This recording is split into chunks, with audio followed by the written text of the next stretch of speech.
फुर्सतगंज नाम के एक शहर में मंगत अपने परिवार के साथ रहता था। मंगत की पत्नी सुनीता ने अभी कुछ महीनों पहले ही एक सुंदर बेटे को जन्म दिया था, जिससे अब मंगत की जिंदगी खुशियों से भर गई थी। सुनो, बच्ची और घर का काम दोनों एक साथ करना मुश्किल हो जाता है। फिर काम में देरी होती है तो आपको भी दिक्कत होती है। क्यों ना हम कुछ समय के लिए किसी को मदद के लिए रख लें? ठीक है। मंगत और सुनीता ने ये निर्णय लिया ही होता है कि कुछ दिनों बाद शांता वहाँ काम मांगने आती है और मंगत शांता को अपने घर में काम पर रख लेता है। शांता कुछ ही दिनों में घर का सारा काम ठीक तरह से संभाल लेती है, जिससे सुनीता को अपने और बच्चे के लिए अच्छा खासा वक्त मिलने लगता है। एक सुबह सुनीता जॉगिंग के लिए घर से बाहर जा रही होती है, तभी दरवाजे के सामने उसे कुछ चमकता हुआ रखा दिखाई देता है। वो उसके पास जाती है। अरे, ये नींबू तो सोने की तरह चमक रहा है। कहीं सच में सोने का नींबू तो नहीं?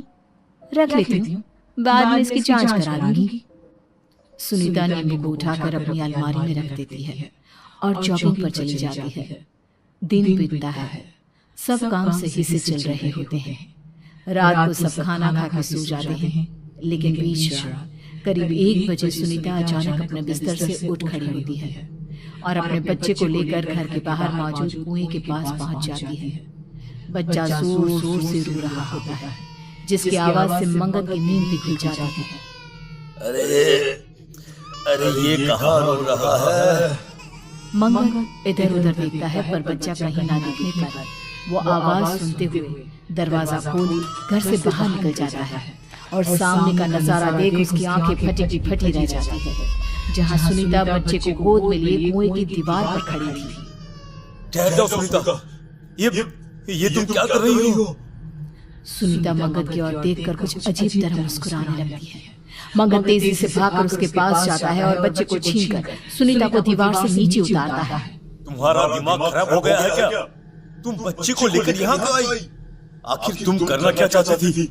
मंगत ये बोल ही रहा होता है कि सुनीता बेहोश हो जाती है। सुनीता की हालत देख मंगत को कुछ समझ में नहीं आता। वो उसे उठाकर कमरे में ले जाता है। आज से पहले सुनीता ने ऐसा कुछ नहीं किया। आखिर ये सब था क्या और क्यों? मुझे विशाल से बात करनी चाहिए। अगले दिन मंगत अपने मनोवैज्ञानिक दोस्त विशाल को फोन करके उसे सारी बात बताता है, जिसके कुछ ही देर बाद विशाल उनके घर पहुंच जाता है और सुनीता से बात करके उसके मन की दशा जानने की कोशिश करने लगता है। अरे तुम चिंता मत करो मंगत, घबराने वाली कोई बात नहीं है। ये स्लीप वॉकिंग का नतीजा हो सकता है। मैंने भाभी को दवाइयाँ दे दी हैं, अब मैं चलता हूँ। ध्यान रखना अपना। विशाल वहां से चला जाता है, जिसके कुछ दिनों तक तो सब ठीक रहता है, लेकिन फिर एक शाम जब मंगत ऑफिस से घर लौटता है तो अपने कमरे का नजारा देख उसके होश उड़ जाते हैं, जहां सुनीता ने एक बड़ी रस्सी पंखे से बांध रखी थी और दूसरा सिरा अपने मासूम बच्चे के गले में बांध रही थी। सुनीता, अरे तुम पागल हो गई हो क्या? आखिर तुम्हें क्या हो गया है? तुम हमारे बच्चे की जान लेना चाहती हो क्या? हटो यहाँ से। मंगत सुनीता को धक्का दे बच्चे को गोदी में ले लेता है, जिसके बाद एक बार फिर सुनीता बेहोश होकर गिर पड़ती है। मंगत उसी वक्त विशाल को फोन कर घर बुला लेता है। विशाल, मेरी तो कुछ समझ में नहीं आ रहा। आखिर ये सब मेरी जिंदगी में क्यों हो रहा है? न जाने अचानक सुनीता को क्या हो गया है।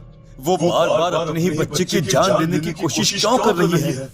अचानक भाभी को पड़ रहे इन सब दौरों का रीजन तो मुझे भी कुछ समझ में नहीं आ रहा। लेकिन तुम फिक्र मत करो, मैं कुछ सोचता हूँ। बस तुम बच्चे का ध्यान रखना। विशाल सुनीता को एक इंजेक्शन लगाकर वहां से चला जाता है। शांता, मैडम की तबीयत कुछ ठीक नहीं। आज बच्चे को तुम अपने पास ला लो। मैं सुनीता का ध्यान रखता हूँ, ठीक है? बिल्कुल साहब, कोई दिक्कत नहीं है। शांता बच्ची को लेकर अपने कमरे में चली जाती है और सब सो जाते हैं, लेकिन करीब आधी रात होती ही अचानक मंगत को बच्चे के जोर जोर से रोने की आवाज सुनाई देती है। वो तुरंत उठकर देखता है तो सुनीता अपनी जगह पर नहीं होती। नहीं। मंगत भागता हुआ शांता के कमरे के पास पहुंचता है, लेकिन शांता और बच्चा उसे कहीं दिखाई नहीं देते। आखिर ये दोनों कहाँ गए? मंगत आवाज सुनते हुए घर में इधर उधर घूम रहा होता है। आवाज तो बेसमेंट से आ रही है। आखिर शांता बच्चे को लेकर बेसमेंट में क्या करने गई है? वो फौरन बेसमेंट में पहुंचता है, लेकिन वहां का नजारा देख उसके पैरों तले जमीन खिसक जाती है। शांता ने बच्चे को खून से बने गोले के अंदर लेटा रखा था और बगल में आग जलाकर वो जोर जोर से मंत्र पढ़ रही थी। शांता के खुले बाल, लाल सिर्फ आंखें देख डर से मंगत के मुंह से एक शब्द नहीं निकल पाया। वो हिम्मत कर चुपचाप धीरे धीरे बढ़कर बच्चे को उठाने की कोशिश करने लगा, लेकिन तुरंत शांता ने लोहे की रॉड से उसके सर पर वार कर दिया। मर गया। अब मुझे कोई नहीं रोक सकता। खून से लथपथ मंगत किसी तरह अपना फोन निकाल विशाल को कॉल लगा देता है। दूसरी तरफ मंगत का बच्चा जोर जोर से रो रहा था और साथ ही शांता बिना रुके तेज आवाज में मंत्र पढ़ी जा रही थी। ओम भट स्वाहा, अंगली कांगली स्वाहा, ओम भट स्वाहा, अंगली कांगली स्वाहा। कुछ देर बाद विशाल वहां आता है, पर शांता अपने मंत्रों में इतनी मग्न होती है कि उसका ध्यान उस पर नहीं जाता और इसी का फायदा उठाकर वो चुपके से लोहे के डंडे से शांता पर वार कर देता है और लपक कर उसे पकड़ रस्सी से बांधने लगता है। छोड़ मुझे, तू नहीं बचेगा, कोई नहीं बचेगा यहाँ, छोड़। शांता को रस्सी से बांध विशाल बच्चे को गोदी में उठा लेता है। अपने बच्चे की जान बचती देख मंगत राहत की सांस लेता है। इतने दिनों से मेरे घर में जो अजीबोगरीब घटनाएं हो रही थी, उसके पीछे मेरी पत्नी की मानसिक स्थिति नहीं, तेरा काला जादू था। बोल बोल, ये सब तूने ही किया है ना? बोल। तूने बिल्कुल सही कहा, सब मैंने किया। और अगर आज ये बीच में नहीं आता तो मैं अपने मकसद में कामयाबी हो जाती। एक मासूम बच्चे को मारकर आखिर तू कौन सा मकसद पूरा करना चाहती थी? कौन सा? कुछ सालों पहले मेरे बच्चे की मौत हो गई थी। अपनी काली विद्या की मदद से मैं इस बच्चे की बलि चढ़ा, इसके खून को अपने बच्चे की कब्र पर चढ़ा उसे जिंदा कर लेती, पर तूने मेरे बच्चे को फिर मार दिया। मैं इसका बदला जरूर लूंगी। विशाल और मंगत पुलिस को बुला लेते हैं और शांता को उनके हवाले कर देते हैं।